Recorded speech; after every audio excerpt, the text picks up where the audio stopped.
dude, A he good killed ball it. is always on ball for ball. Who said him a good ball? Tommy, and the guys from the 100 Rads, and me, ball. Also, once Alex hops in, please God, no TTS. Don't make me have to disable it. I don't trust you guys. No, oh, yeah, just the fact that I'm hearing no is definitely going to disable TTS when Alex gets it. Oh my God. I know better. I know better. He'll be telling like the best story and somebody will like take the worst moment. Literally worst. Yeah, I didn't. Hey. Hold on, that's so funny that it made the box so small. Hold on. let me try to resize that while he gets the Hey, can you hear me? Oh, I can totally hear you now. What's going on, brother? Not much, man. How you doing? I'm doing good. How are you, Alex? Yeah, good. Can you see me? Is everything fine? I've had a... Oh, no, we're just about there. Yeah, for whatever reason, my box is like 1/20th the size of yours. It's a little bit odd looking. But we're just about there. Hold on. I'm just, I'm absolutely, I don't know anything about streaming or anything. I'm still learning all this stuff, so I'm just completely inept when it comes to this. Oh, well, you are among good company because that is our thing around here. Nice. And honestly, you could say anything right now. You could literally like do a Burger King ad and everybody in the chat would just be like, oh, it's the voice. This is awesome. 2 delicious patties. See, I told you. All right. There you go. All right, cool. Nice. All right. I'm ready. I'll give you a little sound effect. Oh, When I'm ready for a delicious beer, I reach for... Oh, yeah. Oh, your Pilsner, gentlemen. Let's go. Okay.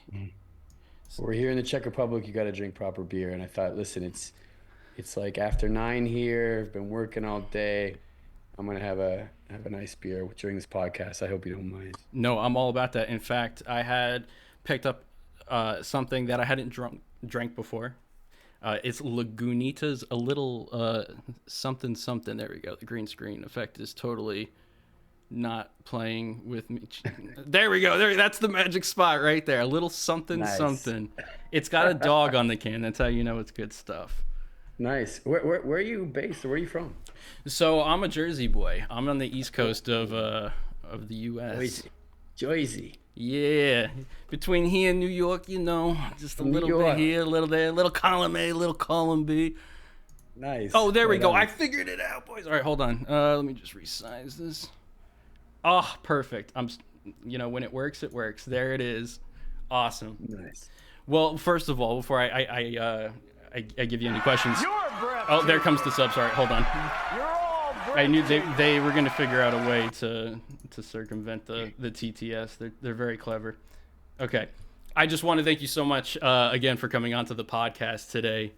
Pleasure's all mine. We've all been very excited to have you. You are more than a local legend around here. I'm not sure how much you know that since the game has come out, but we've been following you here for quite a while. Oh man, that's so nice to hear, and I'm feeling very grateful to be here and grateful for the support. And as I mentioned to you in person, I've been aware of you for a while. You've kept me going through this during the difficult periods of Skif. So man, I'm grateful. Because you mentioned it, so this whole interview came to be because you had just started streaming on Twitch. He is the real Skif. I mean, we know he's the real Skif, but that's his handle. And you guys were doing Kingdom Come Deliverance 2, and me, Mosey, and Billy were hanging out in there with you, and we were having a great time with you and the boys. You told a particular story, and I was so sad that the stream wasn't archived after. I'm like, they'll never believe me. They'll never believe that this happened. I was looking at Mosey. He's like my scribe in the Discord. I'm like, you have to tell them that this happened and it was legit. But now we have the man himself, so I'll let it come directly from the source. Yeah, it's funny because I after I finished that stream, I was on Reddit and there's some people writing like, why didn't you record it? I'm like, I don't know anything about Twitch. I don't know. I would love to learn more. I have some friends who play like who are also actors and have are active on Twitch, and I'm just like, you need to teach me how to figure this all out. But yeah, I mean, so you can archive it right now, right? This is the Yeah, moment. yep. I was just telling Tommy that I mean, we've been making this game for a while, and I've been acting for a while, but I had never done anything that was gonna have this many eyeballs on it, where I was playing the lead. So there was, and I knew obviously there was a lot of pressure to deliver, on this game because the fan base is really big and very passionate and very dedicated fans. So I wanted to do it right, and naturally that comes with a bit of nerves. And when we released the first trailer, where you could hear my voice, um, I didn't even want to look at comments. I didn't even want to read anything. And I was telling the director, my voice director, Adriana Kuzmina, and she was just like, have you read anything, seen anything? And I was like, no, I'm trying to avoid it. And she's like, just watch one thing. And I was like, all right, fine. So she played me your video, and it was just like a video. I can't remember, it was so long ago, but it was just you getting pumped up about Skif and about my voice, and it like it just kind of gave me a lot of confidence to keep going. So thank you very much, Tommy. I appreciate it. Oh no, thank you. That's all you. You gave me the fire and the energy, man. I'll never forget watching that. That was Bolts and Bullets. Yep. And the first time we ever heard your Yeah, voice that's right. was in the tunnel. And I That's remember right. Yeah. I said the local famous line, "It's Italian Skif," because you just had that twang in the voice to it, and I was like, "That's he's got the sound." It was very rich even back then. We knew right away. Italian American skill. Yeah, yeah, yeah. That's so funny. I was kind of, that's I've heard that before, and I don't know.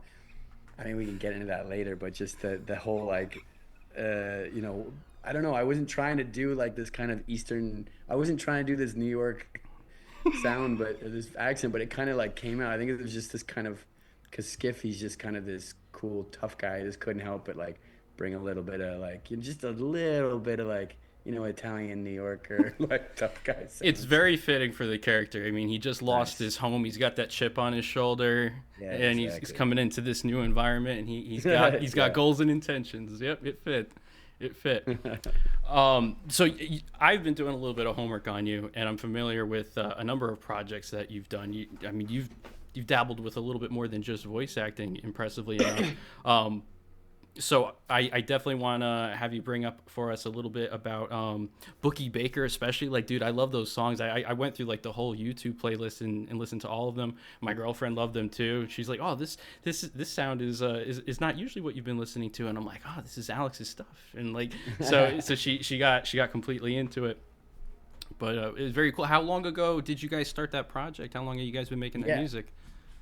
I mean, I've been making music for many, I mean, over 20 years. And, I have a couple bands. One band's like a rock band called Malarocus. We're not very active anymore.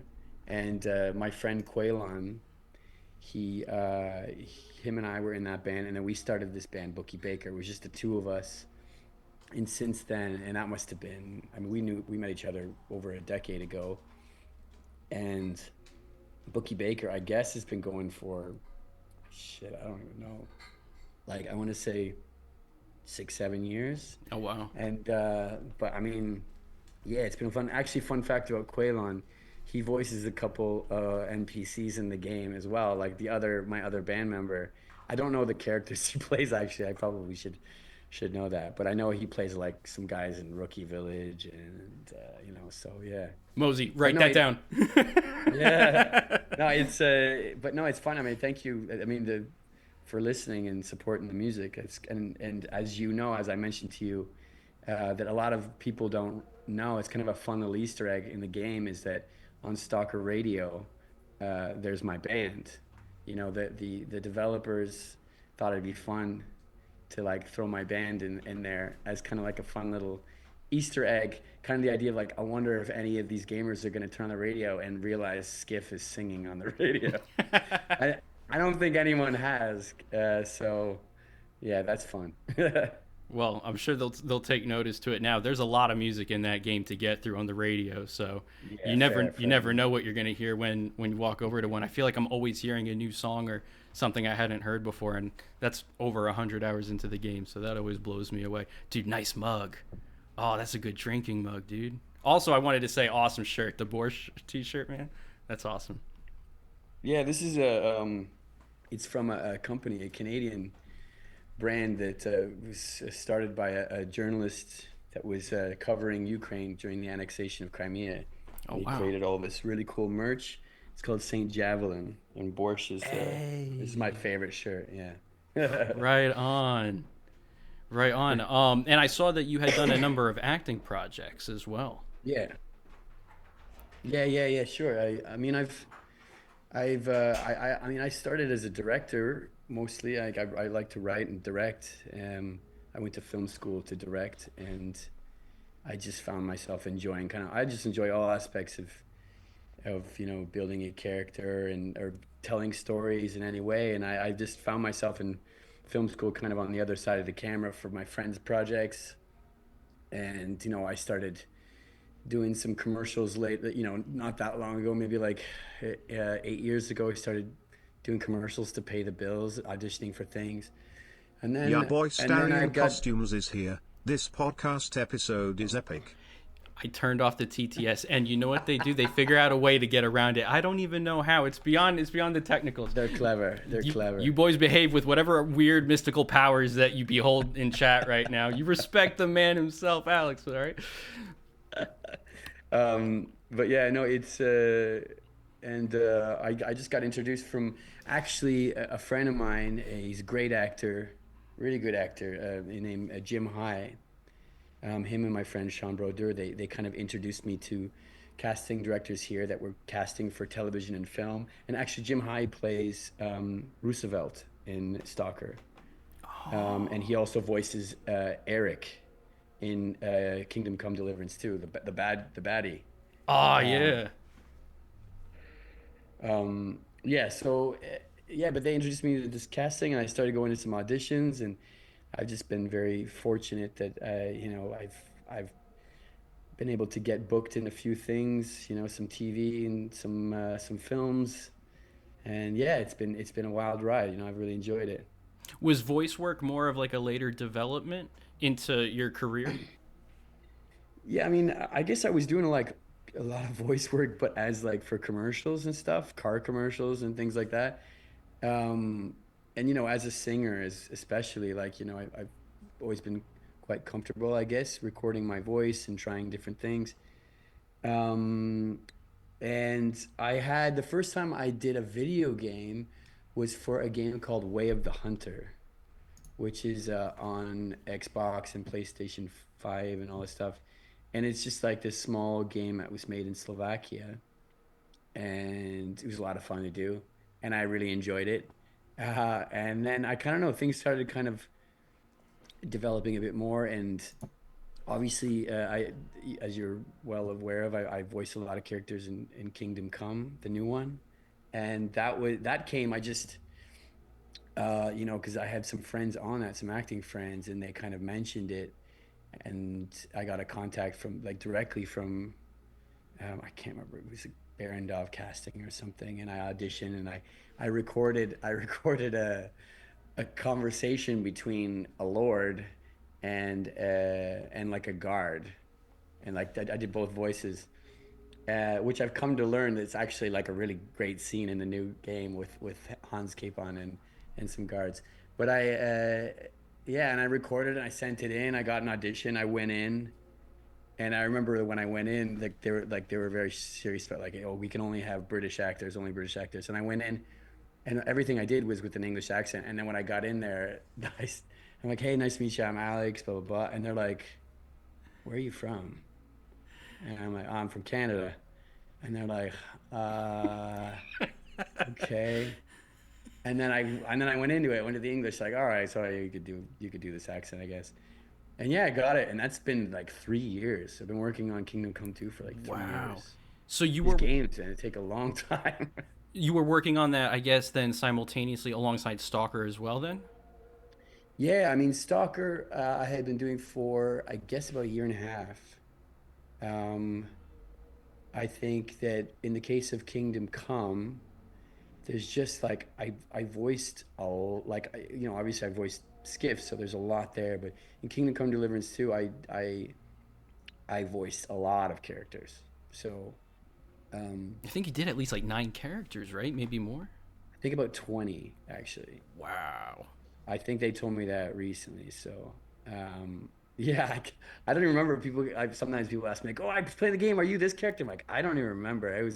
There's some of these. I know a lot of the characters I play, but it's 3 years of being in that booth. You don't know. So, Were you a fan of Kingdom Come before Kingdom Come 2? Because funny enough, I had slept on that series for a long time.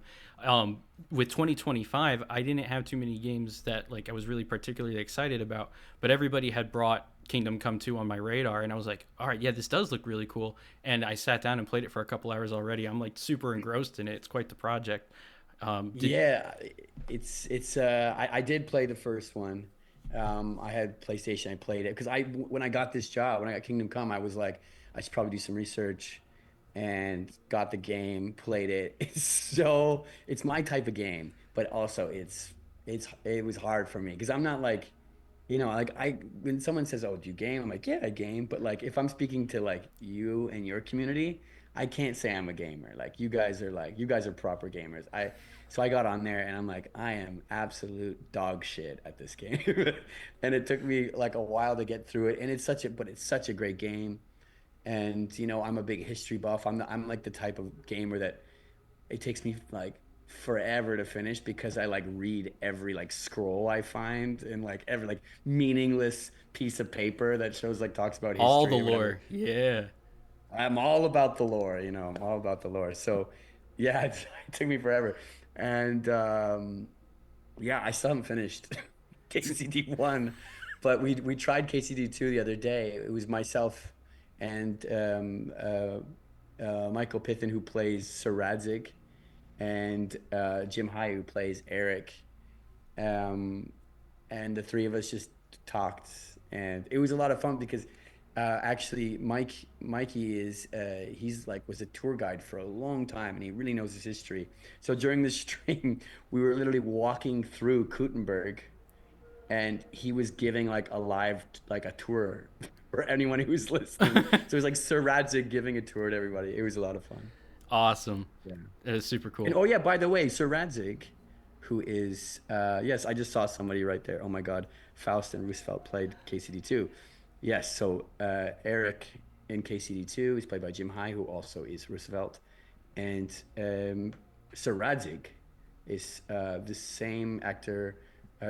Mike Piffin, he plays Faust in I Stalker. love how much crossover there is with cast between these two titles. Yeah, well, incredible, incredibly versatile actors. I mean, if you hear the difference between like Sir Radzig and Faust, it's just like Oh, they don't sound like the same person. 15th century versus like this incredibly like frontier mystical character. Oh man, Yeah, that has to be quite the switching gears as an actor going between those roles. absolutely. I mean, especially when we were doing both at the same time. So, like in the one week, from I just speaking on, from my own experience, going from the skiff to playing like Michael, Zizka's right hand man, or playing whatever, playing some bandit. And then I'd come into the booth and and like the director, Adriana, she'd be like, you need to get this other characters out of your head. You don't sound like Skiff. She's like, and it was always a kind of a running joke. She would say, more Skiffy, more Skiffy. This isn't Skiffy. We need more Skiffy. I love that. Because Um, also like, yeah, I would just try to speak even just my own. Sometimes I would speak, and then she's like, "That's not how. Like, this is your own voice." Skiff is like, Skiff's a bit lower, and he speaks a bit. He's a bit rougher and lower. So, always trying to like more Skiffy, trying to get back there. Yeah, exactly. I'm reading your comments.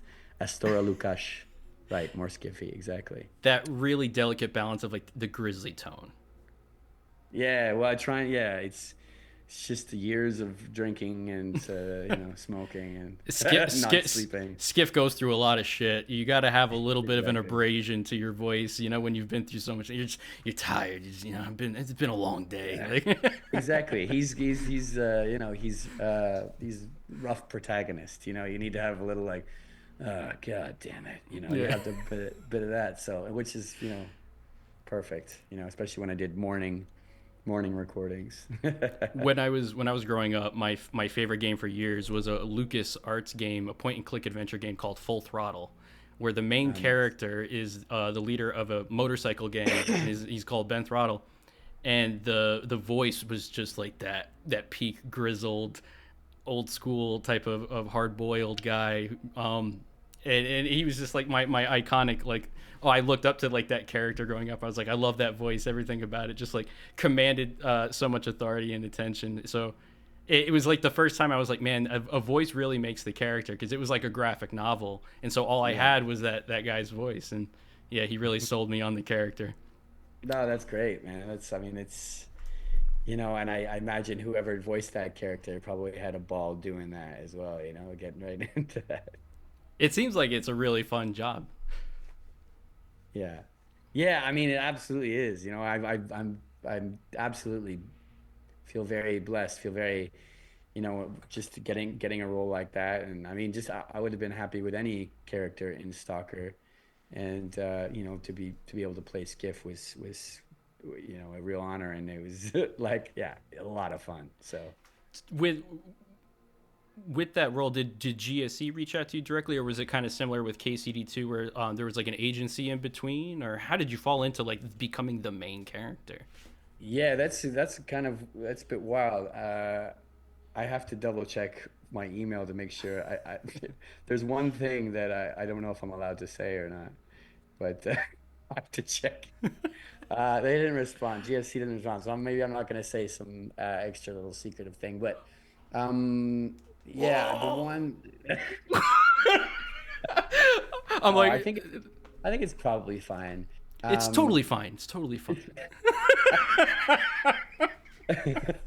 yeah, no, it was a regular, just like any acting job.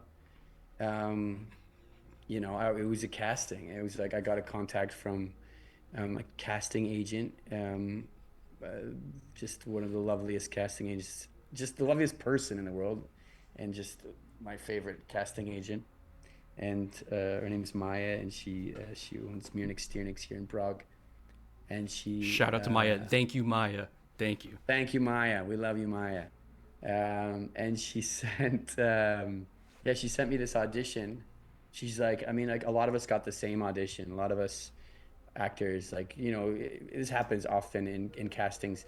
You don't get like a specific character that they're like, we think you'd be good for this. They're like, they'll send you, especially with video games, they'll send you like a variety of different characters to read, and you read all of them. So I auditioned for Faust and Strider, like all of us did, and then I had, they I sent my tape in, and then Maya called me back. She's like, hey, they really liked your tape. I was in Switzerland at the time actually filming something, and I did it with my friend, and then they said, yeah, they like your tape, they want you to audition, come on in.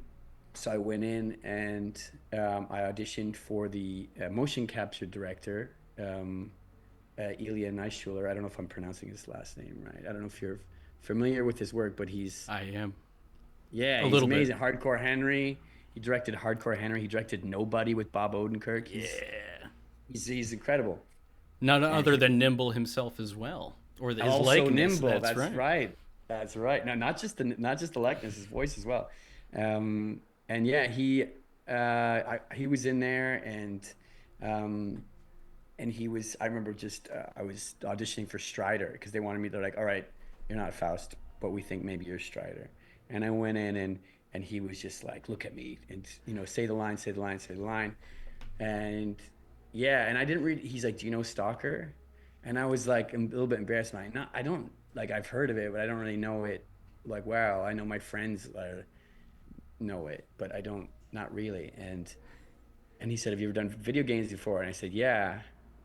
And then he said, any big games? I said, yeah. He's like, what games? I'm not allowed to say. I signed an NDA. And he said, he leaned in, he was like, this game's bigger. And I was like, cool. But yeah, that's how I got the part. Yeah. So that's kind of, that's, yeah, I This love this. this I'm reading one your was comments. bigger. Yeah, this one is bigger. Yeah, exactly. Um, I'm reading your comments. You have to know that everyone in chat, including myself right now, is like, okay, so the new the new golden artifact are those original tapes so we could hear the different variations of these characters. Like, oh, that is so cool. I gotta find my audition, actually, my Faust and Strider auditions. You See if have I can. those? I must have them somewhere. Like they must be somewhere. It'd be fun to pull them up and upload them. That would be fun. Because I think Yeah, it would be fun. As Faust, I think I did like some, like, not at all like it was played. Like Mikey killed Faust. Oh, he I nailed love it. Yeah, He absolutely. nailed it. And I think I did like a mad scientist type. Jekyll and Mr. Hyde. Yeah, I was like, "Ah." I can't remember what I did, but it was not the right Scoust. Nice. Scouse. I'm enjoying reading these comments. Alex, do you have to dub some Faust voice lines now? See if you're good. No, I was not a good Faust. I can't remember. I can't remember any of the Faust lines. If you write the Faust line in the comments, anyone, I'll try to read one. I am blind, but it is you who cannot see. Oh yeah, I am blind, but it is you. No, it's English. Or he says English. I am blind, but it is you cannot see. No, I can't do it. That was like still fun. Mufasa. That was cool. Yeah, Mufasa. Scars. That's more like Mufasa's Scar from Lion King. But it's you who cannot see. And then drops Mufasa into the canyon.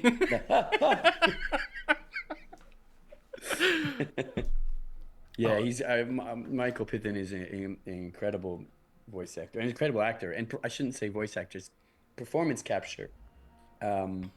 Yeah, which is a lot more than just using your voice, So, and he's excellent. I mean, there's so many good actors on this project, so I was very lucky to work with them. Absolutely. Yeah. I mean, that's been, I think, it's Stalker 2. Like, where do you even begin? But for me, I think the part that resonates the hardest is just how powerful the story is told. And it's not just the quality of the writing, but how it's carried out through the actors as well. The original games always had these really deep stories, but they kind of had the Half-Life effect where a lot of it was told through the PDA or the background. So having it be much more front and center, a lot of people were really worried before the game came out because they thought it was going to be like too Kojima heavy, like very, very narrative, and gameplay takes a backseat. And that's not what happened, thank God. It ended up being just like this perfect blend of, like, you have the story beats exactly when you need them. They're rewarding. You go through all kinds of hardship gameplay moments, and then you have these really rewarding cutscenes with these emotional roller coaster moments, and it just keeps you rolling through the story, like wanting to get to the next moment. And for a game that's like, I think I closed out at 140 hours from my first playthrough. I mean, to keep that retention, you have to have a really good story. Because I've played games where the stories were like, they're okay, and it's hard to keep me hooked for 8 hours, let alone 140 of them. So, good job. Yeah, well, I think that's obviously it's a huge testament to. I mean, like, the actors in this were just like really minuscule parts of this, as you're aware of. Like, in any game I've done, it's just like the amount of work that goes into it, and the size of this team and the dedication. I mean, especially for this game, obviously with the like the just awful circumstances that the developers have gone through to finish this game, and obviously the high pressure that came along with it, and they did such a fantastic job. And the story, I mean, like, the writers are fantastic. I love the writing. When you go in the booth or you get a script and you're reading it, you're like, oh, chef's kiss. Like it just jumps off the paper. Yeah, it makes it so nice to. It's always easier to do your job when you enjoy what you're reading. Yeah, every single aspect of GSE coming together to make that game is nothing short of like the ultimate passion project. Especially because you don't have a project really survive all of those grueling circumstances if you didn't have passion to begin with, but just the volume that they had. They not only finished the game, but they created like such a wonderful, impacting like story game. Yeah, as well. Absolutely. Yeah. Um, all right, let's see. And I wanted to ask you this. I know we're deep into the stalker weeds now, but as an actor, do you have a like dream project that you've always like went into doing this thinking, I hope one day I get a chance to take a crack at that, or something of that nature, a certain media maybe, Sorry. Can you repeat that again? like a dream project. Like if I got into Dream games, like project. working on Stalker would be mine. Like, but you Yeah. know, like for yourself. Yeah, I mean, you mean in a game? Yeah, yeah, absolutely. Uh-huh.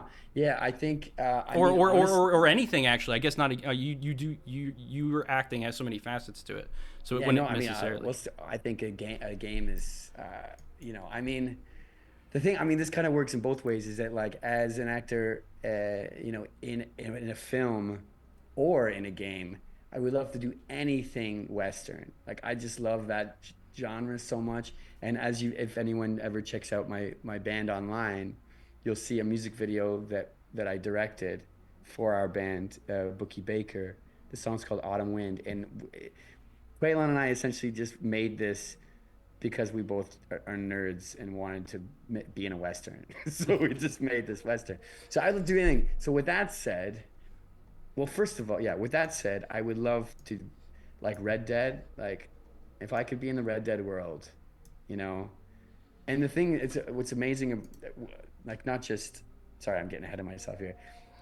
I'm getting overly stimulated with the excitement, the idea that I could potentially ever be in the Red Dead 3, if there is a Red Dead 3. We're gonna make that Um, happen. It's gonna happen. yeah, please listen, just guys, you guys We're help me get in Red advocating Dead for you, 3. man. We will make this happen. We will request it. All right, boy. All right, girl. I could do that. I can do a bit of Arthur Morgan, you know. Tell us you have a plan. Tell us you have a plan. Well, it's funny because when I was in the middle of doing this game, and like I told you, I started to get some nerves because I had a friend of mine. His name's Mike. He's like, he's a friend of mine from the Slavic part of the world, and he was just like, "Dude, do you know how big this game is gonna be?" And I was like, "I mean, yeah, it's gonna be big." He's like, "No, man, like, are you ready?" And I was like, "I don't know." And then he kind of got in my head, like, I'm like, "No, I don't know." And he's like, "You should like, talk to people who have been through this." And I just reached out, just randomly. I reached out to some big like performance capture actors. I reached out to Troy Baker, Oh yeah, true. who's obviously Troy Baker's. Joel. He's Joel. He's Indiana Jones. He's Did incredible, it and good. he gave me loads of great advice. And I also reached out to Roger Clark, he plays Arthur Morgan, and he's just been an absolute gentleman, giving me all kinds of just great advice of how to navigate through this weird feeling of being this immortal character. Uh and yeah, and then I was just like, even after the game came out, we had a call and we had like a nice long chat, and he's just such a lovely guy, both of those guys. I mean, Troy Baker gave me a lot of he passed on a lot of great wisdom about being a team player and not getting in your head about reading comments, and kind of just focusing on looking at the work and like figuring out how you feel about it and how you can improve it. So shout out to Troy Baker for being an absolute gentleman, and shout out to Roger Clark. These guys are just, you kind of think, I've thought in my mind like, they're not going to respond, and they both did, and they were both absolute legends for it. So I mean, dream projects to work with both of those guys. Um, Last of Us, why not? Although I guess you can't really work with. You and Troy in a Red Dead 3 would go hard. That would be Oh man, awesome, dude. That would be pretty peak. I guess it couldn't really work with. It was if there was a sequel to The Last of Us or Red Dead, I guess, or like a third one. It kind of wouldn't I think include those I think guys that, anyway. I was gonna say I think they are working on The Last of Us 3. Might have to tweet at Neil Druckmann Yeah, see what we can make Neil, happen. if you're listening, get me in there. Get me in there. But yeah, no, it was. I mean, but ultimately, like honestly, if I was invited back to do whatever for Stalker, that would be a dream. Like I would love to continue this role and continue to play Skiff. Yeah, I mean, I had such a blast doing it, and it was, yeah, it was. I'd love that'd be a dream role for me. Would be to continue on as Skiff. Did you draw upon Western roles or anything like that in particular when you were coming up with the approach of how you wanted to take the character for Skiff? Nah, I mean, yeah, I mean, that's fine that you say that because, like, I guess in preparation of this role, I was kind of like, it kind of came quick. I was originally playing a different character, and then kind of out of nowhere, they're like, "Hey, we want you to audition for this other character," and I was like, "Okay," and I came in, and then I didn't realize they're like, "I'm like, oh, who do you want? Is it like a, what is it, an NPC or something?" And they're like, "No, it's the main character." And I was like, "All right."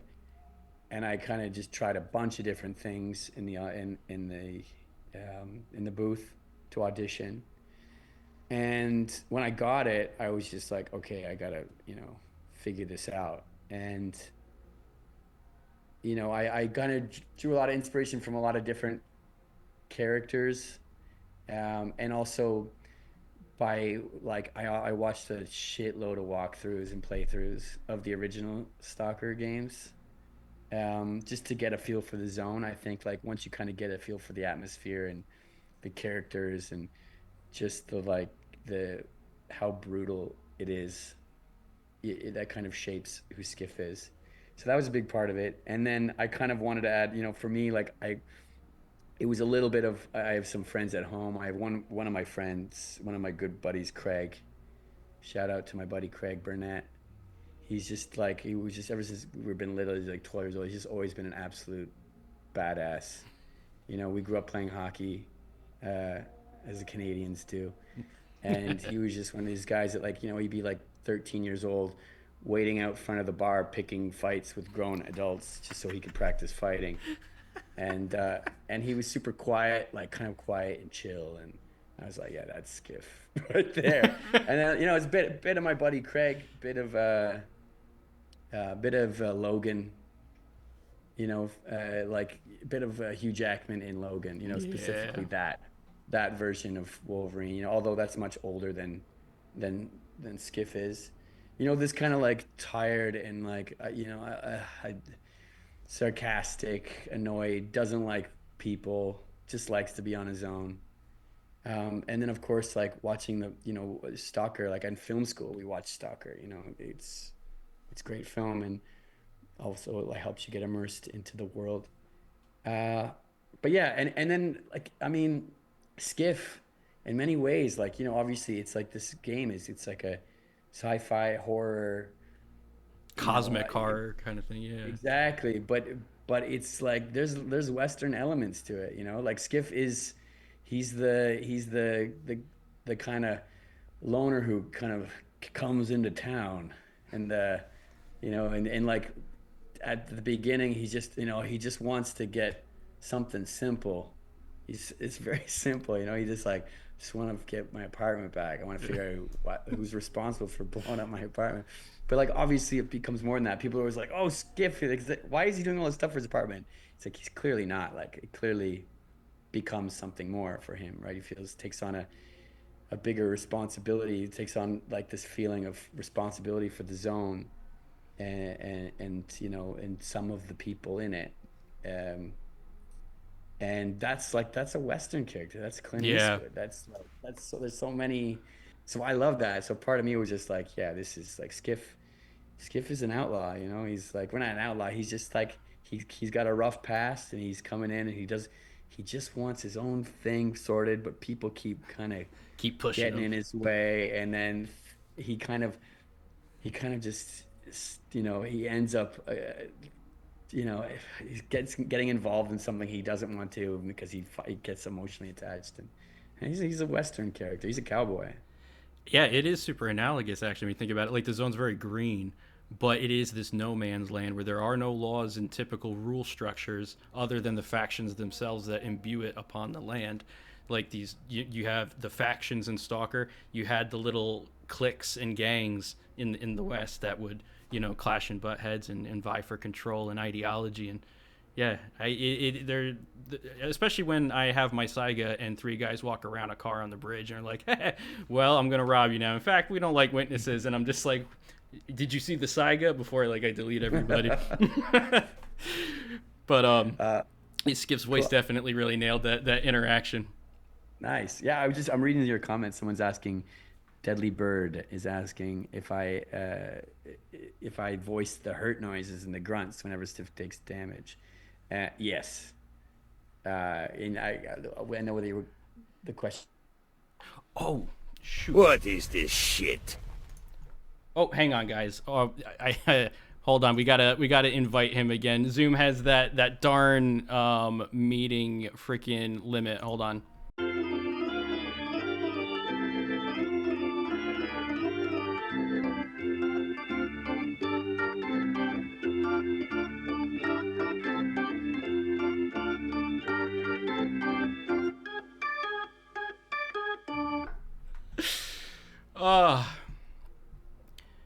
Sorry about that, Alex.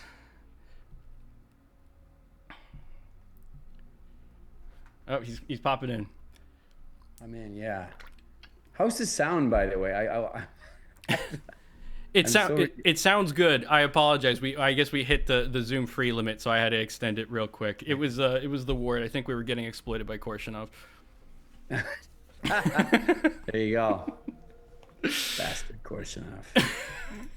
All right, cool. Yeah, we're back. We're back, baby. All right, how do we... All right, to take us right back, Deadly Bird had asked you a question about the death sound effects. Yeah. And then we died with no sound effect. How appropriate. Yeah, no, I was... yeah, I did all that. And let me tell you, because of the amount of ways you die in this game and the amount of times you die, I spent hours and hours and hours in that booth dying through strangulation, stabbing, getting shot by different things, electrocuted, anomalies, drowning, falling off cliffs, walking through poppy fields. Now, how do you draw upon inspiration? Does Ilya shoot you with a paintball gun and you scream into the microphone? Well, this was that Ilya was doing cutscenes. A lot of the cutscenes, not all. I don't know if he was doing all the cutscenes. He's doing all the cutscenes that we were doing, but I spent most of my time. Most of the credit I could give is to voice director Adriana Kuzmina, who also voices Agata. And she was amazing, and she was she's the one that's more skiffy. You're not skiffy enough. Do this. And she was in my ear, try this. A lot of flexing. Every time I finished a day of every day in the booth is 4 hours, and you do 4 hours of dying noises. Your stomach hurts, your voice is absolutely destroyed. But yeah, even the drowning noises, we literally got a bucket of water, and I was deep, my head underwater, recording the sounds. You waterboarded yourself for STALKER 2. That's dedication. Yeah. It was pretty wild. I just read something. Did I meet Daniel Brown? Yeah, Dan Brown, who voices Korshinov, was also a voice director. He's awesome. He's amazing, and he has a fantastic voice. He does a lot of voice work. He's in Arma. He's also in Kingdom Come. He's Korshinov. So he's and he was the voice director for a lot of other actors. He wasn't my voice director. I had Adriana the whole time. But yeah, of course, I know Dan. You had a beer with him the other night. Ah, nice. You've mentioned a lot of moments of being in the booth. What was the experience like of motion capture or acting with other actors? And if so, what particular scenes did you work on? Ooh, look at him. He's like, Tommy, you got me against the NDA ropes right now. Let me. Yeah. How can we break this down into real digestible pieces? Well, a lot of motion capture is fun, and it's challenging, and it's it's wild. You know, it's the challenge of motion capture. I mean, the great thing about motion capture compared to being in the booth doing voice work is that you're in there with actors, and you get to act because like you get to act more because it's proper acting. You're everything from your body language and your movements and your facial expressions. It's all being recorded. Like they put sensors all over your suit, and there's a camera facing your face and dots to capture all of like your eyebrows and everything moving. Like it's Oh wow, even just the subtle eyebrow movements. exactly, yeah. The way your mouth moves, everything. Like there's a lot that goes into it. The challenge is that like you don't like you're supposed to, whether it's Kingdom Come and you're meant to be in 15th century Bohemia, like in a castle, or you're in Stalker and you're like you know you're in the middle of an emission, like in whatever. Like you have like you don't have it's not like when you're acting in a movie or a TV show. There's a set and there's props and there's costumes, and you like it's so easy to get immersed into a character. But in a video game you have to like really use your imagination, and you depend on the like the actors you're working with. So like thankfully, like the guys we're working with, they're great, and it just made it easier. But so I did a lot of motion capture when I was originally playing a different character, um, which I don't know if I'm allowed to. I don't know if I'm supposed I don't know the rules. All right, I don't know the rules. I don't want to get in trouble, so I'm not going to tell you this now. But stay tuned. Maybe it'll tell you some other time. But but the motion capture for Skiff, I didn't do like because it's POV. There's not really so like a lot of that is just like the talented talented actors in Kiev and Prague as well, because a lot of the motion capture was done in Ukraine, and a lot of it was done in Prague as well.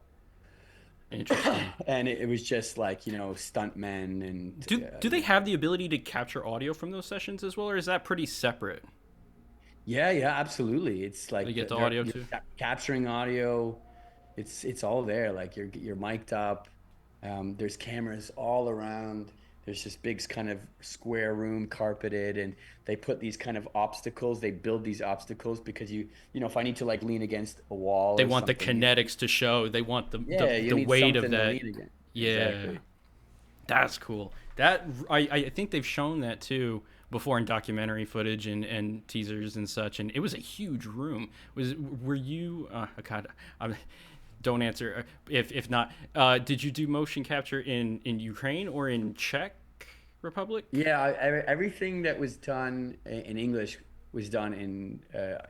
I mean, motion capture probably a bit of both, but English was all done in Prague, Oh and wow. Okay. yeah, Ukrainian was done in Kiev, and a lot of the motion capture um, also done in Kiev as well. So, um, yeah, that's. I mean, there's a lot I don't know about actually what was done. It was just done there, and like I'm just obviously I know just based on watching uh, uh, you know playthroughs in Ukrainian and hearing Dmitro and all these guys do a killer job with the Ukrainian voice work, and that's kind of the extent of what I know. And obviously they came part of the team came to Prague during the war, and but a lot of them stayed in Kiev and they continued. So there's two different teams. But yeah, all the English was done in Prague. So, one thing that's not talked about so much in the game because it would be technically prologue where what happens with Skiff's home, but everything that happens from that moment forward kind of falls into place and it makes sense. Like, where do you think his headspace is before he loses his home? Like, what kind of where is Skiff at in his life up until that point before this catalyst? It seems like it makes it's just the thing that Skiff was waiting for. He's already that type of guy to be ready for these interactions, ready for this environment. Was he Yeah, getting into bar fights in Canada? Was there a little bit of it drawing upon yeah, tangible he experiences? was a fourth line hockey player. He was a fighter. No, no, I think I know. Yeah, that's what I think when I see comments online like, "Why is Skip so pissed about an apartment? Like, get over it." And you're like, he's like he clearly he's not there. I feel like he's just looking for any excuse to get back into trouble and get back into action. He's a soldier, you know, like, and he's got itchy feet. He's got an itchy trigger finger, and he's Idle like, hands. you know, he yeah, and he can say all he want, like, oh, this is annoying, this or whatever, but like ultimately he's there and he stays there because he thrives off the chaos. So that's kind of how I feel. I think it makes sense. Yeah, the house is him getting his foot in the door for the beginning of the story, Yeah. and then It's just an immediately those relationships he's making with people in the zone, the greater implications of the story and what's happening. Yeah, that immediately sets up a lot of the rest of the hooks and the beats. Just itching to do it again. Yeah, it's gonna be even bigger. I have to ask you. It's a fan favorite. We have created our own faction. Praise be the ball. In Malachite, the ball above the lake, it's just this very weird, ethereal. It's like some of the things in the game that I love so much are that they don't hurt the player and they don't have a direct purpose. Like the swarm of like black dots in Duga, like they kind of fly through the air. But like, how do you feel about the ball? I think that the one thing that I love about the zone and the anomalies is that you're like, you know, you have this feeling like, wow, everyone is searching for the meaning of this and this and this and this, and like, I need to know this, and then like, but then the zone wouldn't be the zone. Like I like that it leaves you like wanting, like, what is that? Like, what is going on? What's like, you know, and like I love that there's unanswered questions, because it's meant to be this mystical place, you know, and because I've seen a lot of people talk about that as well, like there needs to be an explanation for this, and they're like, there doesn't. I mean, I'm sure that, like, you know, I'm sure there is, but you know, I like that it's, you know, the GSC keeps their cards to their chest, you know. It sounds, gentlemen, like Alex is an honorary member of the Ball faction. It sounds like he understands the Ball. I think, are you guys welcoming me to the Ball faction? With open arms to the Ball, brother. What's your patch? What does your patch look like? We have two of them. So we had an original one that looked like it was made in Microsoft Paint, and then we have a really prestigious one. It's worthy of the Ball. We've got that in the Discord as well. I am more than happy to send you a PNG of the patch. Absolutely. I've got some patches. In fact, I wanted to get it made onto a real patch, and once I accomplish that task, I'm going to send you one, Alex. You have my word. Oh, IPSF patch. Oh, you lucky dog, you. Cool. Got this bad boy. The loner patch. Nice. And this one. Zomonolith. Exactly. From my homies at Wild Island. Yeah, hey. Mosey, write that down. Mosey, write that down. Wild Island. We had a lot of fun in retail with Wild Island. Why don't you tell us all about the Wild Island? Alex is like, you almost had me. You almost had me. We always joke, we're like, there's a sniper across the street just always watching, like, oh, Tommy, you about to walk right in. I'll take one of these bad boys open, too. Oh. Ooh, very nice. It's my favorite energy drink. It's so good. Cool spec. I haven't had it because I don't want to open it. They gave me one, and I don't want to open it. It's like a cool Alex. And, you know, and there I am. I got my face on this can. I don't want to open it. You know. You want me to send you another one? You got to drink it. It's so good. Oh yeah. I even though I'm in the U.S., that doesn't stop me from finding them. I have friends in high and low places. They're the greatest. I'm forever in debt to my community, man. Yeah, they make everything possible.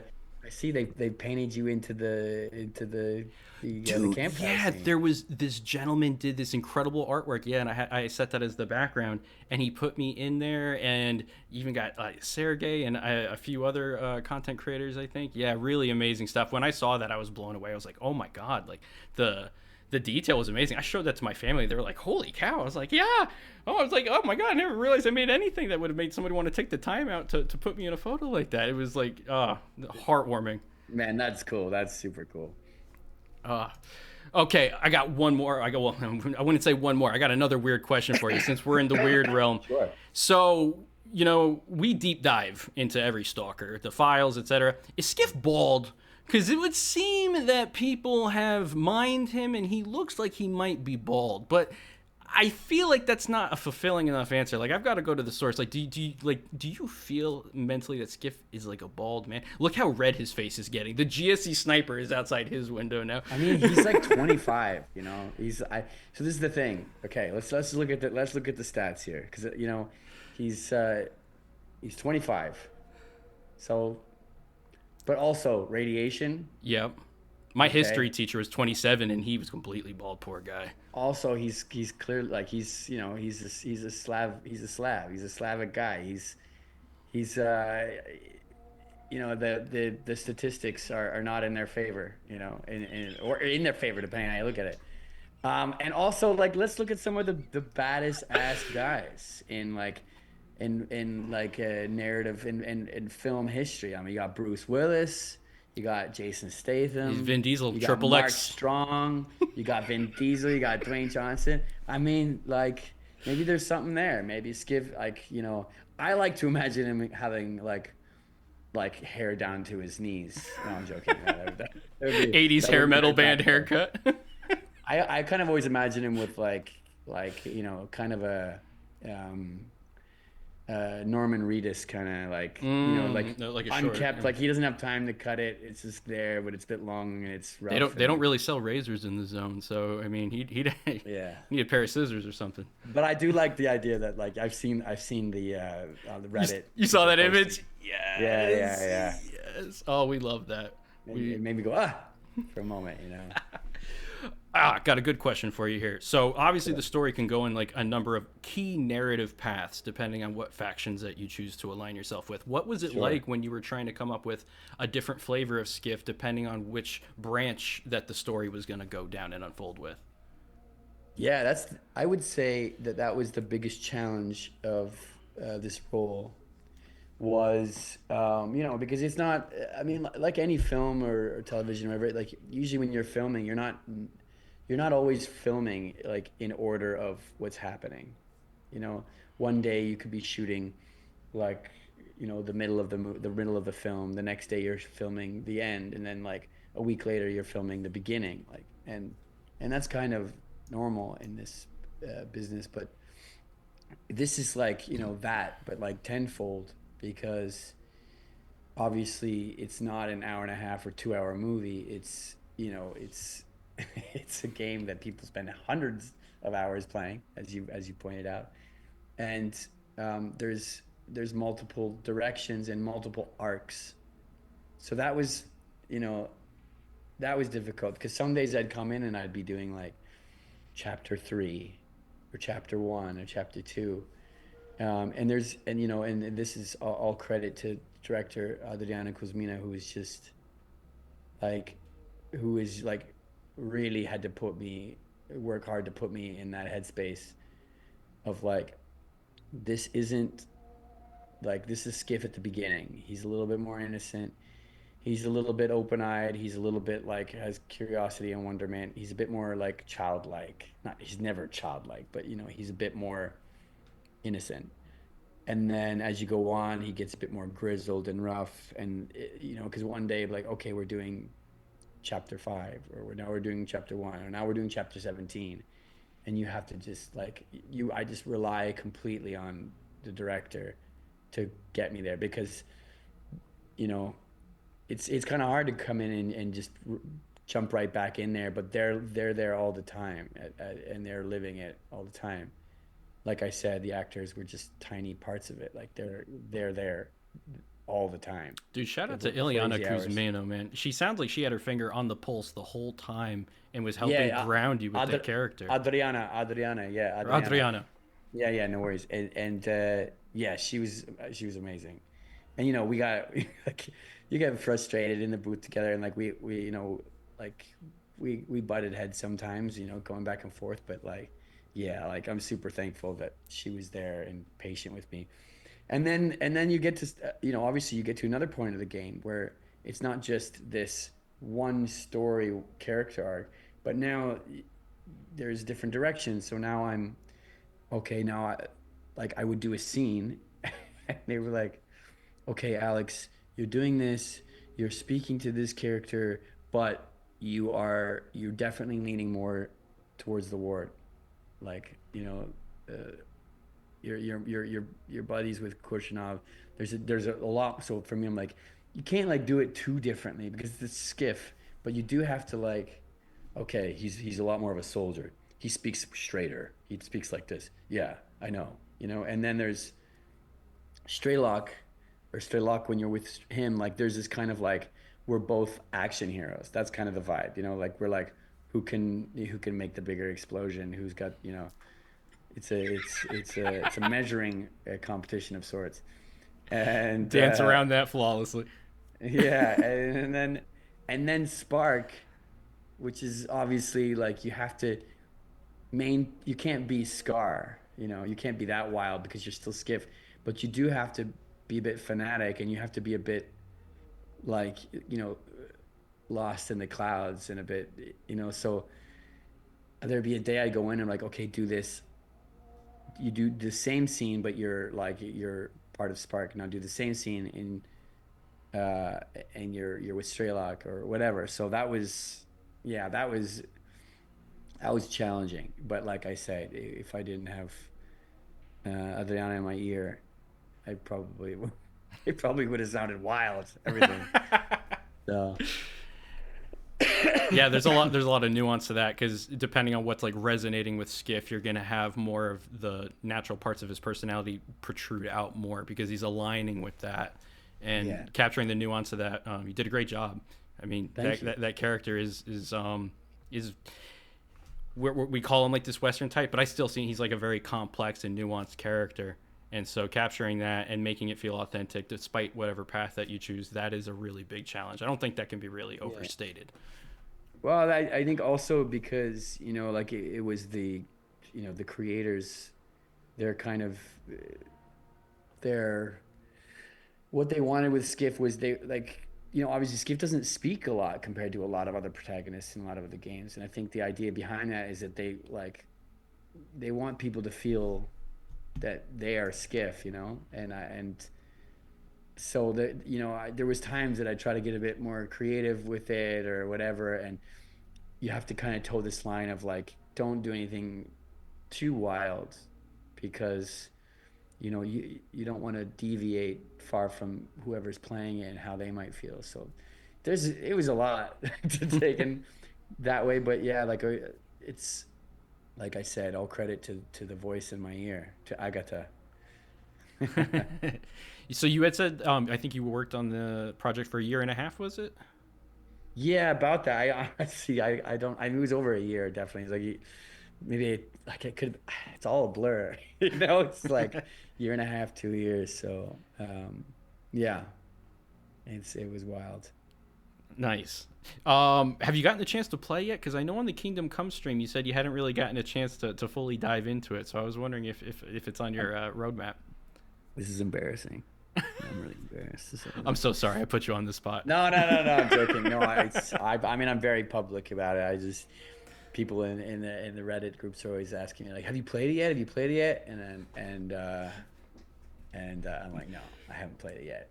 And the only reason I haven't played it, so I kept putting it on. First of all, I don't have a PC, and then I bought an Xbox Series X just to play this game, and then for some weird reason, I don't know, I was just like okay, we'll play it. And then I was like, well, maybe I'll start with a different game just to like warm up to playing. I don't know what I'm thinking. I mean, I'm a bit nervous.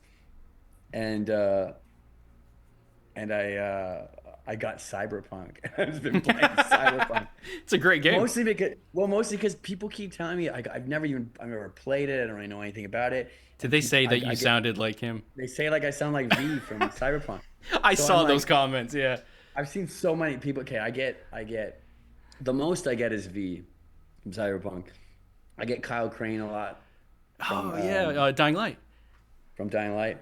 I get my favorite one is Jesse Pinkman from Breaking Bad. That's my favorite. Mr. White. Yeah. And yeah, I get a lot of these kind of, but I get V all the time. People are like, is it V? Is it the same actor? And I was like, it's not like, do I sound like this guy? So I've been playing it. I'm like, I don't think I sound like this guy. But the thing is, like, it's rugged protagonist. We're all kind of playing this voice that, we can't. There's a lot of these characters. Like, the idea is so that people feel that they are this person. So to deviate too much from this kind of this, I don't know, this tough guy voice. I don't know. I don't think I sound like V from Cyberpunk, but it comes up a lot. So I get what you mean. I don't think it sounded the same at all, but there's they're both voices have like a grizzleness to them, but like I think that's kind of like where the similarities end. But yeah, people hear a little bit of like that ruggedness in the voice, and they're like, "Ooh, that's V." Like they just immediately associate it to him.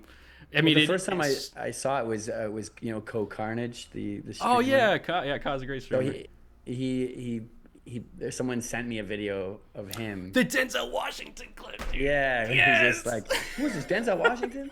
And then someone's like, "V from Cyberpunk." He's like, "Is that V?" And is that V for Cyberpunk? And then that's when I was like, "All right, I gotta figure." So I've been playing Cyberpunk, and then my friends came over. We played KCD2 because we just wanted to try streaming, and I am absolute dog shit at streaming. I need to figure out how to do it. No, that was a super fun stream. No, we'll help you out, brother. If you have any questions, man, hit me up. I have so many questions. Mostly is like, how do I get a good image and good, like right now I have my SM7B, like I'm a musician. I have this stuff. I do voice work. I don't know how to get it to work through my Xbox. There's that, and also like camera quality. To go into my Xbox, I just need to figure all this out, because I think with PC it's obviously easier. Yeah, that's usually what a lot of streamers do. If they're going to be streaming on a console, what they'll do is they'll just capture that HDMI signal, so they have the audio and video, and just put it to a secondary computer, like even a laptop, and then the microphone and everything just goes through that, and you just pop the signal in from the console, and you're off to the races pretty much. But there's a lot of ways to skin a cat, as my coworkers like to say. So like I said, I'll walk you through all of that. Heck, if you want to build a computer, I'd be more than happy to help you put all that together too. I just if I got this Xbox, I just love to figure out how to set this up. I don't know. I'll give it a whirl. Once I figured it out, and I feel like that's when Stalker 2 stream starts. We want to watch you play. The first time I okay, I'm gonna figure it out with KC2 or Cyberpunk, whatever. Once I've figured it out, then I'm like, all right, then I'm gonna start from scratch. I'm gonna play Stalker 2. I'm gonna stream it. I'm gonna put it out in the world. Yeah. And I'll give some extra voice lines to the character. When I'm playing. You gotta do that. You gotta add more. Because what's the Gotta give the people what they need. Assuming that assuming GSE gave their blessings and they were cool with everything, just ignoring the future of anything that's potentially DLC or otherwise, would you be open to doing voice work for people who want to make mods or something like that for Stalker, if you wanted to do more characters? I can't imagine that GSE would be open to that.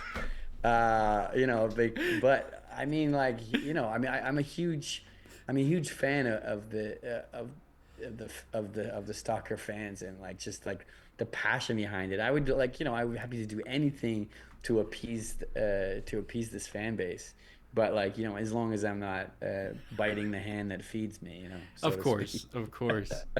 That's why we say, of course, all contingencies aside.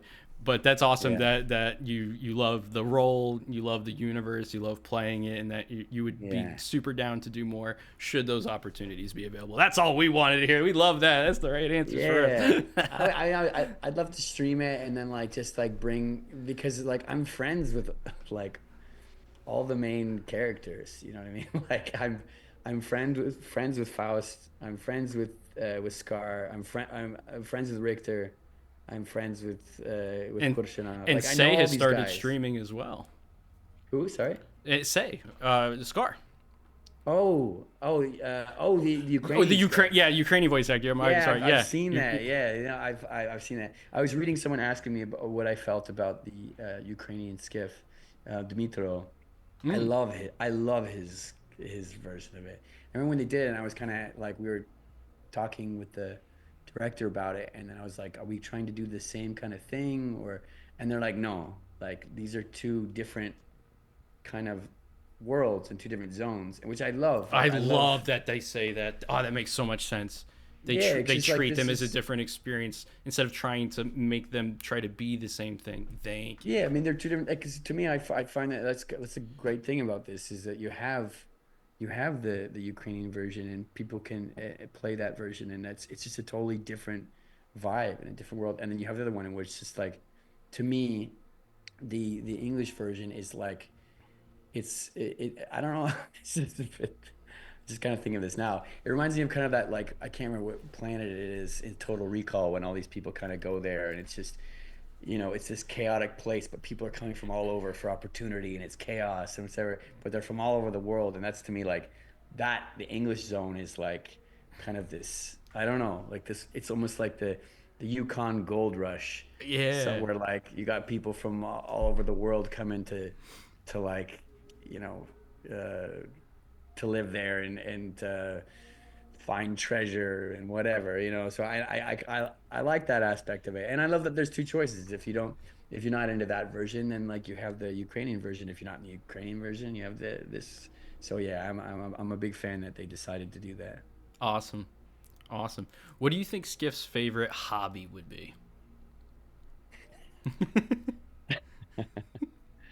Uh, I feel like oh, that's a good question. That's a good question. I feel like Skif likes he likes building furniture. That's what I think he would do. If That's he's like, so he finds peace because he strives for chaos. So, like, he likes gardening. I bet you he gardens. I bet you he gardens, and he's got one of these kind of like quiet, like, he's trying to create peace in his backyard, but, like, in his heart, he's pure, like, he's pure chaos. So this kind of, which also suits the Western, Yeah, that Clint Eastwood vibe, like this kind of peaceful loner. Eating sausage. like Yeah, John eating Wick or type. eating Like, eating sausage. Yeah, exactly. Or eating. He just, he's at home just crushing condensed milk. I don't know. that's like the one most suspect item. I'm like, man, does that taste good to just be knocking back condensed milk like that? Is it Yeah. sugary? I'm not sure. I haven't tried it in the can. It's been an objective of mine to get the Tashanka and all the native items that Skif likes to enjoy from Stalker. Hold on one sec. Let me see if I. Oh boy. Oh, we're gonna see something good. Yeah, don't worry. TTS is disabled. The voices you hear are just in your head. The voice of the monolith shines through. Oh man, he's got a can of condensed milk. Are we about to get a live condensed milk taste test?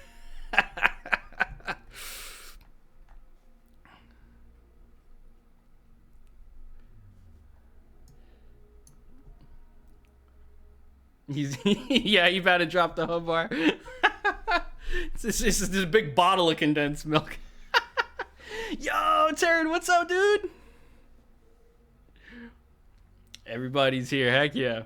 While Skif is gone, ball, ball, ball, ball, ball, ball, ball, ball.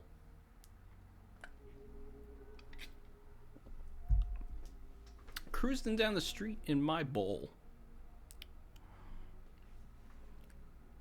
Oh, look at that. Oh, I couldn't. I thought I had some of the condensed milk, but I didn't have it. So if I have the sausage here. Hey, you know what's funny? When Skif eats it in the game, like I went to my local farmer's market and I got this really good pepperoni. But that meat was dried out and I was like it wasn't, for biting through like that. You gotta, and also with bread, you gotta take 2 bites. It's a and straight so up block of bread. That's more square than anything I've seen. Look at that. This is the Skip diet. This is amazing. I think you're at full health almost. Almost. Yeah, a bit of that. You wash it down with some of that energy drink for the stamina boost, brother. Okay, no, I'm gonna pretend that. And then this isn't vodka though. This is Vitsa. This is like Slivovitsa. Ooh. It's really big in Ooh, Czech let me see that Republic. label. Let me see that. Ooh. Oh man, that's a cool label right there. I like that font.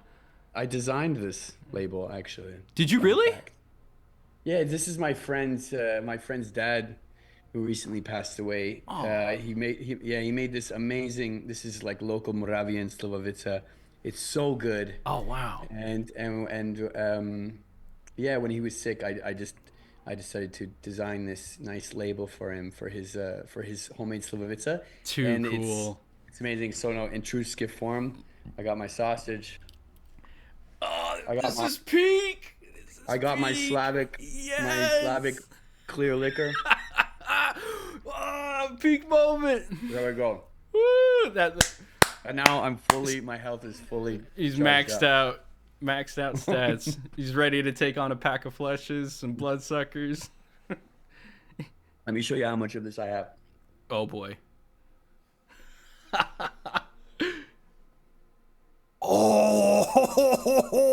Oh man, look at that. This is That is that's ornate. That's awesome. it's like 5 liters of this Ah, stuff. Dude, we gotta hang out. I need to drink some of that. Yeah, come to Czech Republic. I will plan on it. Absolutely. Yeah. Czech Republic and Ukraine are at like the top of my go-to list right now. We'll do some travel Absolutely. vlogs. It'll be epic. You gotta show me the local hotspots, man. Exactly. Come by anytime, and I'd be happy to show you around. Awesome. How's that sausage? Actually, it's really good. I've been waiting to eat that for a while. Nice. It's really good. You know, it doesn't when you play the game, you're like, man, that one sausage is gonna keep my boy going for like a long time. And then when I'm looking at it right now, I'm like, yeah, that's a lot to eat. It's a lot to wash down. I didn't expect that I'd be drinking on this podcast, but I'm having a good time. So It's the best. Yeah. what are you drinking there again? What's it called? Laguna? Lagunitas, a little something something. It's got the Oh, dog. that's great. Yeah. I'm give you little sound effects for you. I hate that was muted. I'm so sorry. Oh no. we It didn't work. couldn't hear it, but it visually was a treat. There you Ooh. go. Cheers, Cheers, guys. cheers, brother. Na zdraví.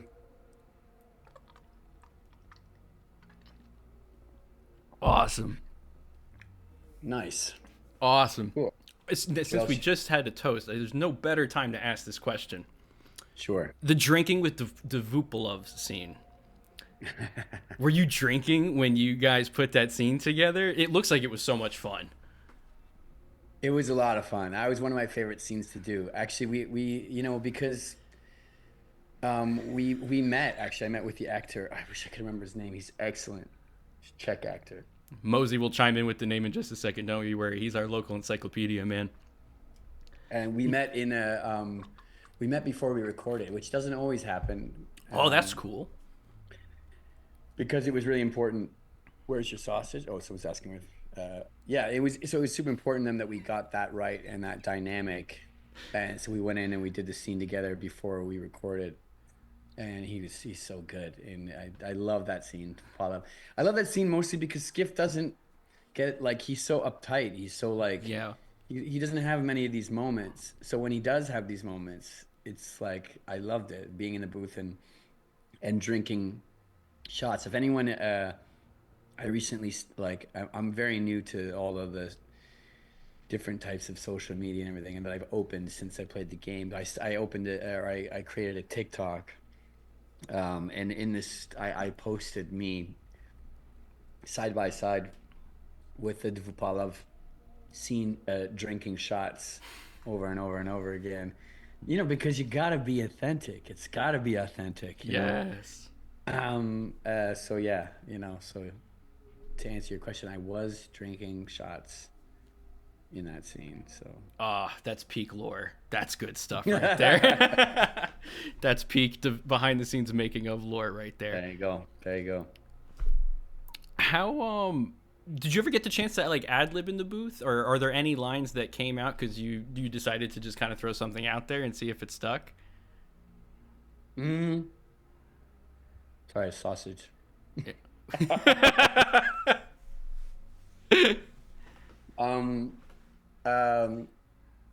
Mostly no. They're very particular about saying everything. Even like there's sometimes I try to drop a word or not, you know, and they were like, it needs to be this. Mostly because like, you know, animation and everything, and you know, it was. But there were times at the end that they were like, just go for it, you know, especially when they were like, if I was angry, they're like, just say a bunch of things. I don't even know what they used.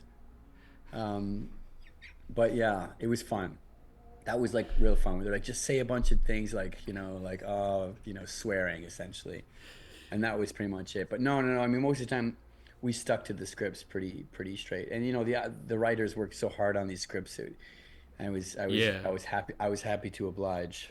That's no, that's so cool because I mean we're like hardcore fans, so we're analyzing everything to the final detail. And like, no, of course, the people that make this are just like that with their own baby in love, and it's like Yeah. this hand fabricated, like down to the minute details. They have a very clear vision for it, and they just want to bring it onto the screen to life, and that's so cool. Many hands make light work, they say, but Stalker 2 is not light work, and it doesn't matter how many cooks are in the kitchen. That is such a challenge to have, and everybody brought their A game. Like you can feel it. That's what's Yeah. really awesome too. Is there's not a piece where you're like, oh, like the sound isn't as good as the visuals or the actors. No, like everybody really brought like their A+ effort, and it shows. Yeah. Yeah, absolutely. I think it was I mean, everyone that I know that's involved, like, we all treated it with the respect that it deserved. We were all we knew what was expected. I think that we knew the just the anticipation from the fan base. So it was important that we all treated that with respect. Awesome. Now, obviously, we won't be able to hear them or see them, but it would make me feel better knowing if they exist. Are there good bloopers somewhere there in a GSE studio where you guys were Yeah, just like getting silly with it? yeah. I recorded a lot in the booth. I don't know how much allowed on the share. I put some up on my TikTok. I just saw somebody ask if I have a Cameo. I did just start a Cameo. I've never used it. Don't even know how to use it. But yes, I have a Cameo. And I started a TikTok just to it's probably not the right lingo. I probably sound so old when I'm saying I opened a TikTok. He has one Yes. of those the TikToks I started. One Yes, of they always I put have the. created the TikTok. I have been TikToking for many a month. Um, yeah, but I put some bloopers up there. I mean, I put the behind the scenes of me drinking with the Lupalov. I did some. I did a video of me like being killed numerous times, just a fraction of the numerous things. Those are like viewable on the Yeah, they're page. they're viewable on my TikTok account. Oh, cool. Which is the same thing. I'll write it in your this is me. The real skiff is my oh no, that's my I like it that's says the my real Skip twice. actually maybe yeah, maybe it's actually just my name. I'm so yeah, I think it's Alex Montyro. Hold on. Sorry, we The do. real We, skiff. we can't help ourselves with copy pastas around here. we're dumb, dude. I'm sorry. No, please do. Please keep going. The real skiff.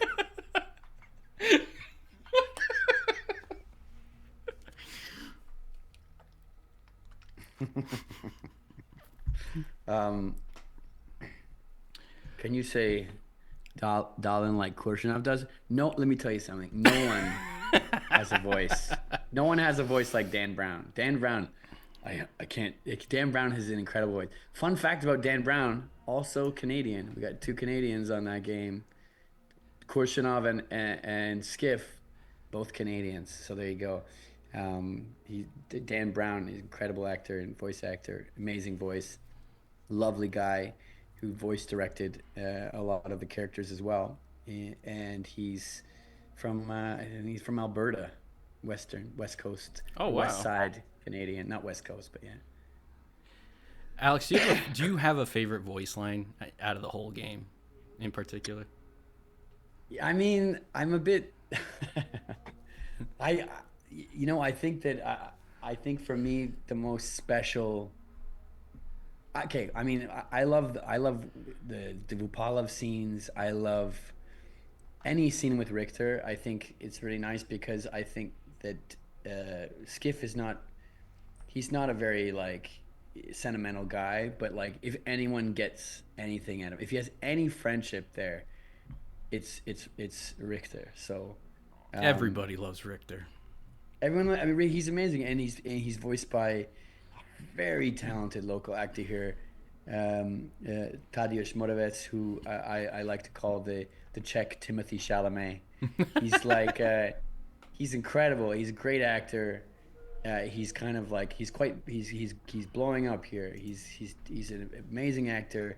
He's charming. He's a great musician, lovely guy. And I met him on Kingdom Come, and then we got this together. And since then we've like become friends. Had some beers together and played some music together. And yeah, he's perfect. He's perfect for Richter. Like he's just and he embodies that character so well. He's just as cool in real life as he is in the game.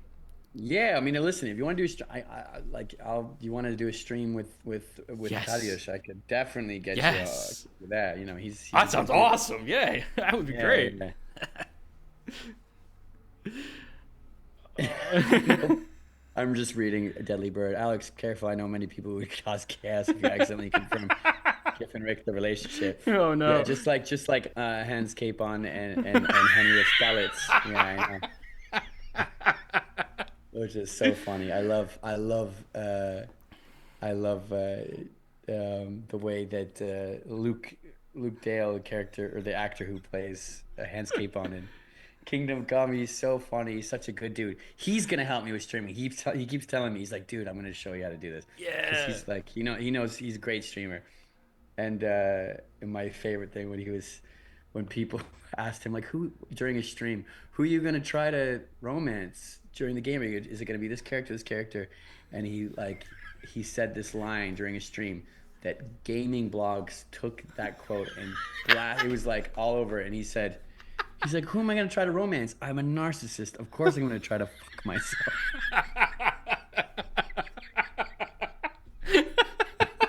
That is so good. Sold millions more copies. There you go. I got a lot to learn from Luke. So what a legend! What a mad lad! He's a good dude. He's a good dude. Oh man. So I'm about out of questions. God, I could talk your ear off all night. You've been absolutely phenomenal. You've given us so much time. Having a good time. Now Mosey's gonna, of course. He asked me to ask you to say this.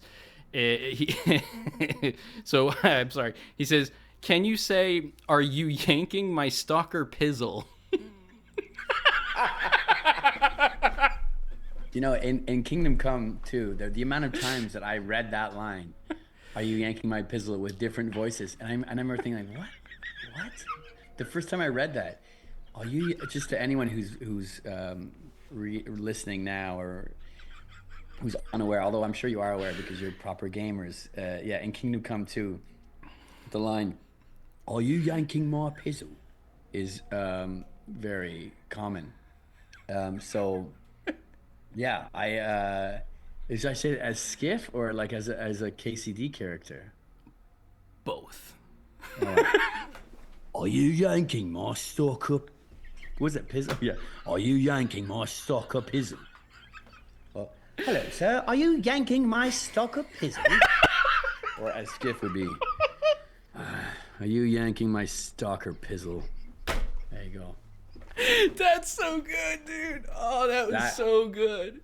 Listen, I am not condoning modding my voice in this game, but if it happened to accidentally happen, if someone wants to put that in the game, that's I'm not condoning it. Legally, I can, but if it happened, I wouldn't be mad at it. No, of course we wouldn't condone. With that in mind, I have my own personal request. Sure, please. I've got an alter ego that I use in my Stalker universe of videos. It's called Tommy Salami. I've used before. Could I get a "Oh my God, it's Tommy Salami" as Skif? Yes. Okay, but I feel like he wouldn't have so much enthusiasm, right? He'd be like, he'd be a bit sarcastic about it, wouldn't he? He'd be like, is he excited? Is Skif excited, or how is he feeling? Skif doesn't get excited, does he? I like the sarcastic approach to it. Yeah, it's like, oh my God, it's Tommy Salami. That's perfect. That'll be legendary when it doesn't show up one day in my next video. Or that could be modded in the game. You know, who knows? Anyone can sort that out there? We've been trying to get Tommy Salami in the game for a long time. That only makes it a little bit easier, hopefully. Listen, I got some contacts. You know, I know Skif personally. I know Kurchinov. I know these guys. You know, let's see what we can do. Oh, it'd be so cool if we could get a group stream going one day. We had so much fun in that KCD stream with you guys, like having all the boys hanging out. That was fun, man. Yeah, I mean, I hope to do it more and more. So, yeah, I as soon as I figure out how to do all this, I have a Twitch. I have the Twitch. The Twitch. Here's my name. What are the kids calling it these days? The Twitch. The Twitch. There I am. Hello, the real Skif. But yeah, I'm just noticing a lot of people typing and texting, asking questions. I'd like to take this if you don't mind.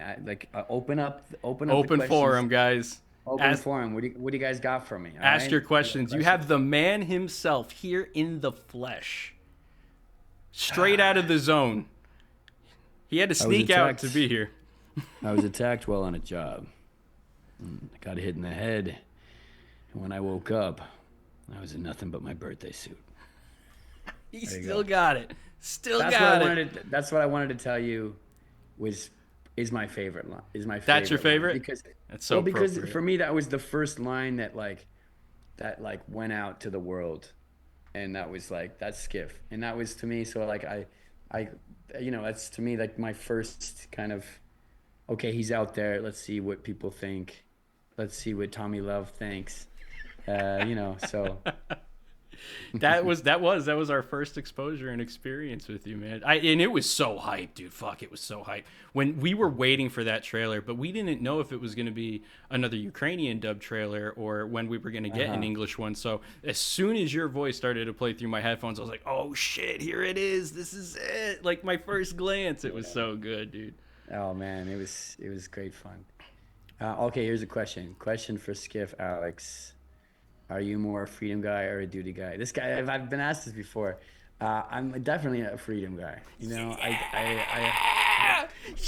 And also, I think Skif in general, like he's got a problem with authority. He doesn't. You know. So I think take that information as you will. But yeah, I'm a freedom guy. We're so back, boys. We won. He's freedom, dude. Yeah. Was I in Ukraine? No, I wasn't in Ukraine. I'm in Czech Republic. A lot of the team, they came during the war at the just before the war began. They saw the warning signs and they moved a lot of the team over to Prague. And so yeah, I was a part of the Prague team. And but yeah, so nimble or sorry, Katie, think that nimble. That's a quick answer. Can Alex say, I've got nowhere to go back now, Herman? Oh, yeah, that's another trailer way. I've got nowhere to go back to, Herman. Over and out. Oh, in KCD? I didn't read that. In KCD 2 style. All right. As a bandit, I guess. I've got nowhere to go back to, Herman. Over and out. Yes! Excellent job. Excellent. Oh, that sounded great. My favorite character in the game besides Skif. Good question. I mean, I'm gonna have to say, oh, that's tough. Actually, that's really tough. But I'm gonna say Richter. I like Richter because I think he represents something that you don't see in the zone much. So he's an anomaly. He's an anomaly. Nice. He's an anomaly. Exactly. Who would I side with? Who would Skif side with? Kurchinov or s.t.a.l.k.e.r? I mean, if I am Skif, which I am, by the way, I would say, I would say s.t.a.l.k.e.r. You know, I mean, none of these guys are like super, you know, appealable to me, but I think I'm more of a s.t.a.l.k.e.r. guy because he's nuts. I feel like I'm a musician. Kurchinov, if I gave him a guitar, he'd play like some bullshit, and if I gave s.t.a.l.k.e.r. guitar, he'd probably write a wicked album. So, alas, poor Yurik. Yeah, he's quite the nut. Yeah, exactly. Oh God, Luke Ashes. I just saw how much of your recorded in terms of hours. Um, that's a good question. I mean, I've spent hours and hours and hours. Like I've spent hundreds of hours in the booth, but I think the total amount of hours that they actually like that was used is like I think I on YouTube someone like cut all of my lines into one YouTube video, and I Oh, a think it's like supercut. four. Wow. Yeah, supercut. I think it's like 4 hours of voice lines. Wow. Uh-huh. Um, So there's hours of skiff we have never heard before. why the hell would I need a bolt? Sorry, I'm just going through this answering questions. Could I follow you on TikTok? Sure. Stalker Kilo? Send me a message. I'll follow you on TikTok. No problem. You'll be the 5th person I follow on TikTok. Richter the Skif plus Richter kiss scene when? I think that might have to be modded into the game. Yo, you think? Astora, are you from Canada? You keep getting excited that I'm Canadian. Are you Canadian as well? Yes, I do. Someone asked me, do I like the Ukrainian Skip? I do. I love Dimitro's work. He's incredible. He also is the voice of Deadpool in Ukraine. I don't know if you guys knew that. Oh, wow. Yeah, he's like a big voice. He's a big name in Ukrainian voice work. So yeah, Nice. I do love his work as Skip. I just think we obviously did like very different versions. I mean, maybe not too different, but pretty different. But I really love his take on it. Oh man, there's so many questions. I know. Most hated muted to Skip. You know what? I'm not gonna tell you the most hated. Someone asked me a great question. They said if you could have a pet, if you could have one mutant as a pet, Oh, great question. I'd have a Snork for sure. Hey. That sounds pretty skiffy. Yeah, exactly. As a skivvy, just hang around, let him run in the wild in my garden. Like, it's just running in the yard. Yeah, exactly. Oh yeah, someone wrote he's also Thor. Yeah, he's the voice of Thor as well. So he's the voice of Deadpool and Thor. What would you name your Snork? Oh man, that's a good question. Snorkel? Snorky Doo. It's like a zone version of Scooby Doo, but like a mutant and terrifying. Snorky Doo. Snorky too. That's so awesome. Cool. So you got any more questions for me? Final questions, Yeah. gentlemen. Final Sure. questions. I'm trying to think of mine. I'm just I'm fangirling hard right now. I'm sure questions will come to me later. I'll be like, oh God, I should have asked him. We'll have to drag you on again. I've got a better idea. You do the running, I do the shooting. Threaten us, please.